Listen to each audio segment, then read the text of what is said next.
Nada que curar, una presentación del artista mexicano Arturo Salazar que engalanó el vestíbulo principal del edificio A. En esta exposición, el artista expresa en sus cuadros tridimensionales historias que buscan la identificación al expresar que el amor es el sentimiento que mueve al mundo. La colección retoma la importancia de la aceptación y la prisión que se vive al reprimir la identidad del alma.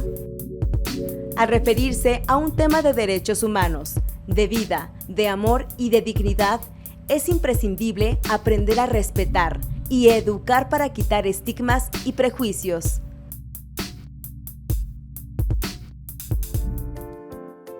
El músico, locutor, actor, conductor, compositor, periodista y escritor mexicano Fernando Rivera Calderón presentó su libro El Ambiguo Testamento en el tercer piso del edificio B del Palacio Legislativo. La ley es una construcción social, es un trabajo colectivo. Un libro que explora con humor, ingenio y poesía el origen del universo, un pequeño Big Bang de papel. Cada línea está pensada desde la mágica antilógica de la poesía que permite alcanzar enunciados imposibles, de esos que iluminan el rostro del lector. El Antiguo Testamento está escrito con lo que en su momento se sabía. En cambio, el Antiguo Testamento está escrito con lo que se entiende hoy. La principal diferencia entre ambos escritos es el característico sentido del humor de Fernando Rivera. Y poder estar hoy aquí y poder hablar desde mi libro, que no es un libro de política, pero es político, me parece algo muy hermoso. El vestíbulo principal del edificio A fue sede de la exposición fotográfica 300 años, Iztapalapa, una historia de fe. Historia que ha pasado por generaciones, por lo que hoy en día es considerada patrimonio cultural intangible de la Ciudad de México. Iztapalapa es una de las delegaciones más pobladas de la ciudad, que resguarda un legado histórico y cultural, un lugar multicultural lleno de tradiciones y costumbres. Este 2023 marca los 300 años de la llegada del Señor de la Cuevita a Iztapalapa, que desde 1723 se convirtió en un lugar donde la fe y la religiosidad popular se manifiestan de muchas maneras. A faldas del Cerro de la Estrella se construyó una capilla que adoptó el nombre de El Señor de la Cuevita o Cristo de Iztapalapa, siendo una de las más tradicionales y visitadas. Esta muestra fotográfica es un reconocimiento a la historia del pueblo iztapalapense, destacando la Catedral de Iztapalapa como el templo más importante de la demarcación.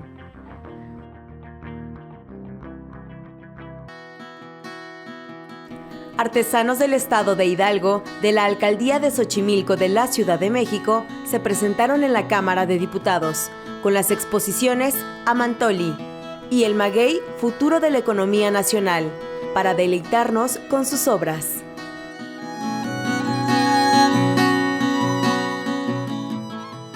La artesanía que se elabora en el país representa la identidad comunitaria. Por ello, hay que reconocer y entender la riqueza que se despliega en cada región de nuestro país. El ingenio y la habilidad de cada artesano está reflejada en sus creaciones, producto de su gran sensibilidad, que guarda una historia de generaciones conservadas por sus técnicas de elaboración, las cuales mantienen vigentes porque se transmiten de generación en generación.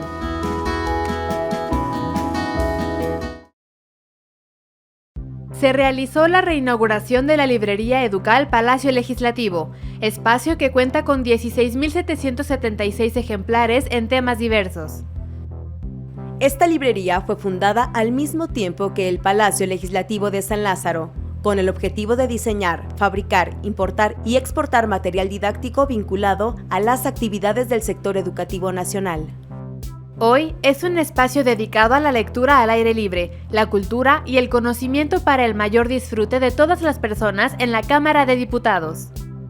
Evidentemente, la Casa del Pueblo tenía que tener una sede donde la aventura, el sueño, la utopía y la rebelión se muestren en las palabras impresas de los libros, destacó Fritz Glockner, director general de Librería Educal.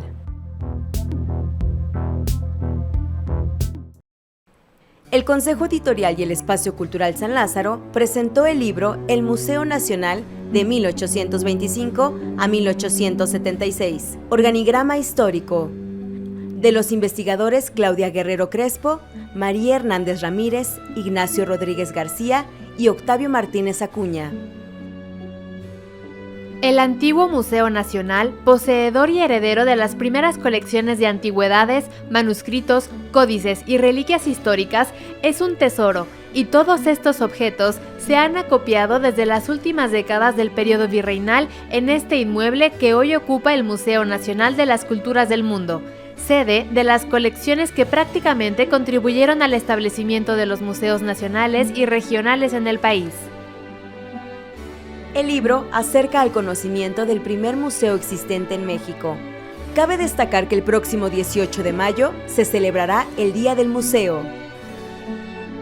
Es importante destacar que de este recinto salieron las colecciones del Museo Nacional de Antropología, Museo Nacional de Historia, Museo Nacional del Virreinato, Museo Nacional de las Intervenciones y del Museo Nacional de las Culturas, y posteriormente formó las colecciones que crearon al Museo de Historia Natural.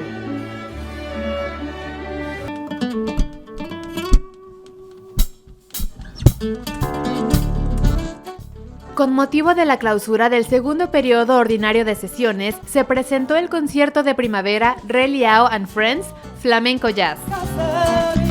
Como el viento, me dejas morir y así me siento, vacío sin ti, yo sin tus besos.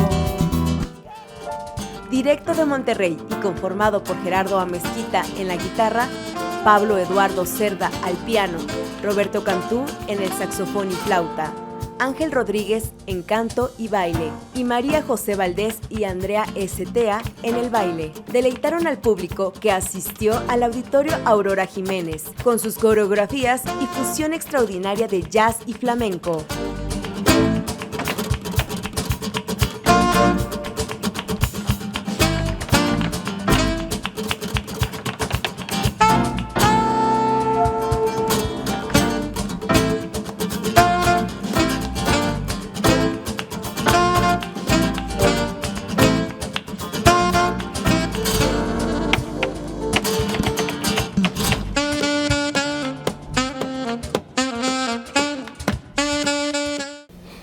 Hola, bienvenidos a las bibliotecas de la Cámara de Diputados.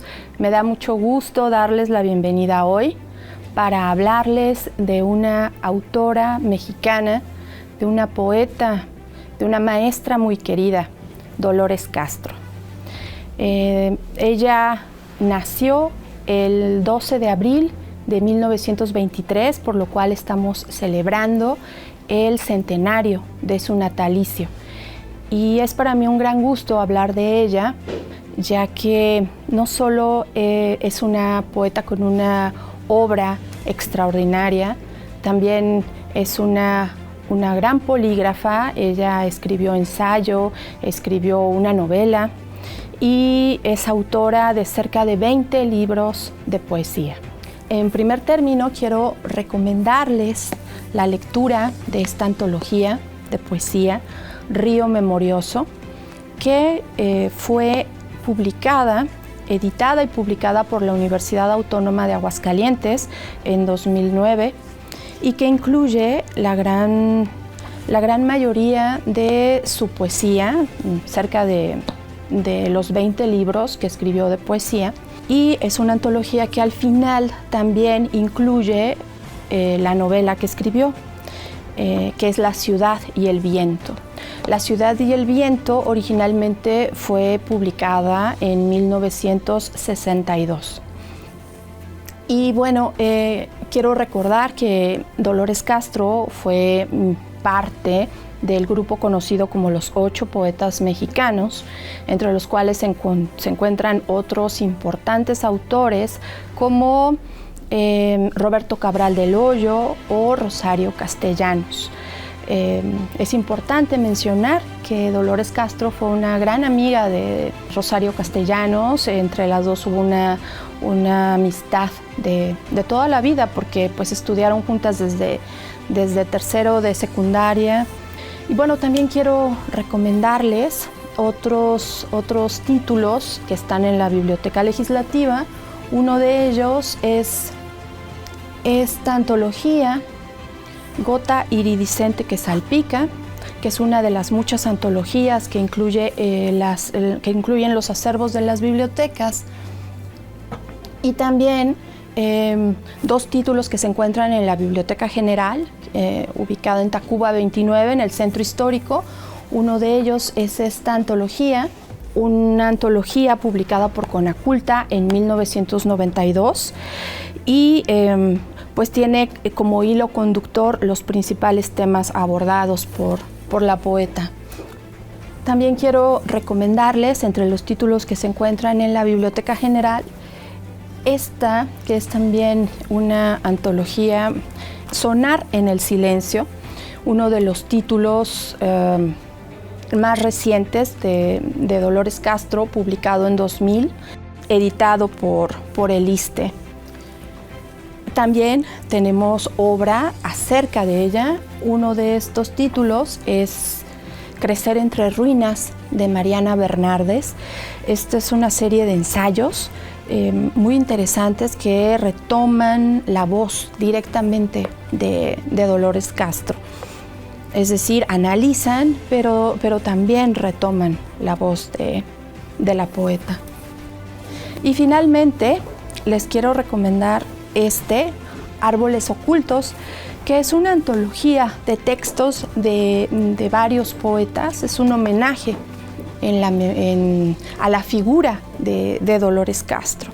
Es un libro en el que se trasluce profundo amor y respeto que Dolores Castro ha producido entre sus alumnos, porque hay que recordar que Lolita Castro, además de ser una gran poeta, una gran polígrafa, es una maestra de muchas generaciones de mexicanos, de escritores mexicanos.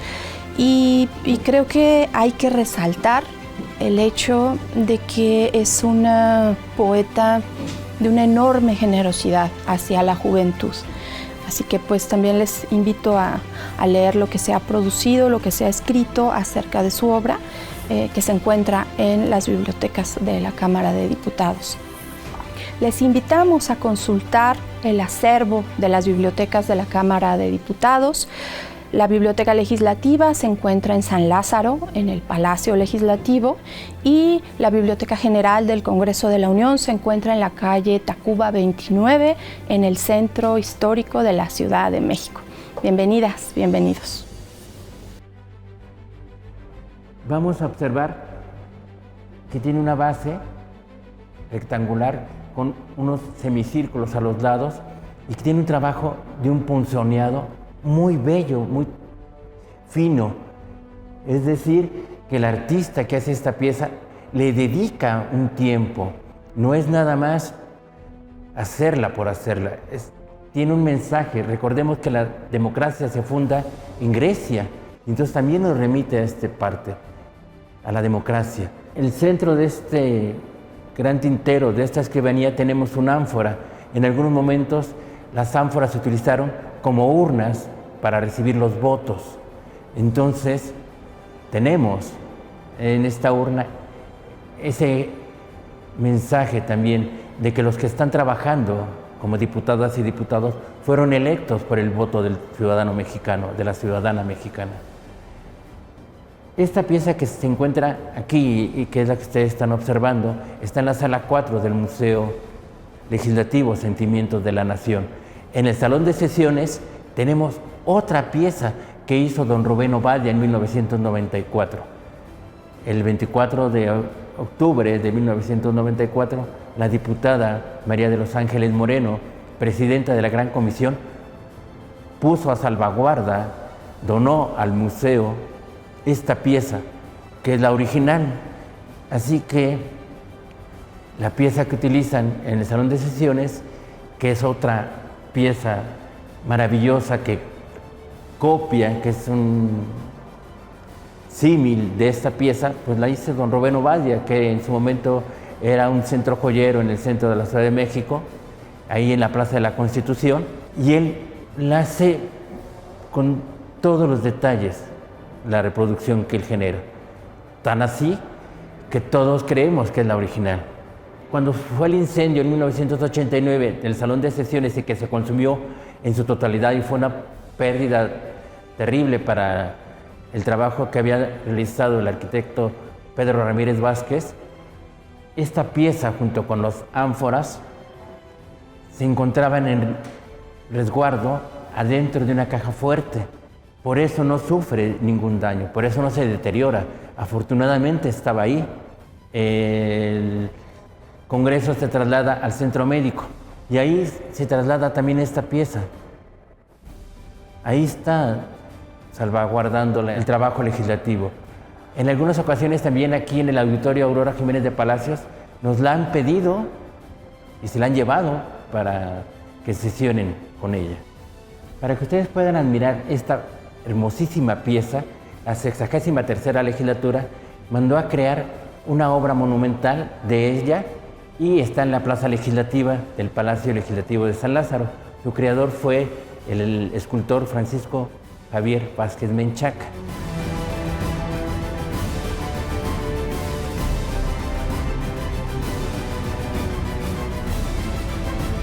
Si quieren conocer más de esta pieza, verla de cerca y admirarla, y otras piezas simbólicas también que se resguardan aquí en el Museo Legislativo, los invitamos. El museo está abierto de lunes a viernes, de las 10 de la mañana a las 7 de la tarde. Aquí los esperamos. Consulten las redes sociales y sepan cómo agendar una visita. No tiene costo, es para ustedes, así que los esperamos. De verdad, ustedes hacen que este museo y este recinto parlamentario tenga vida.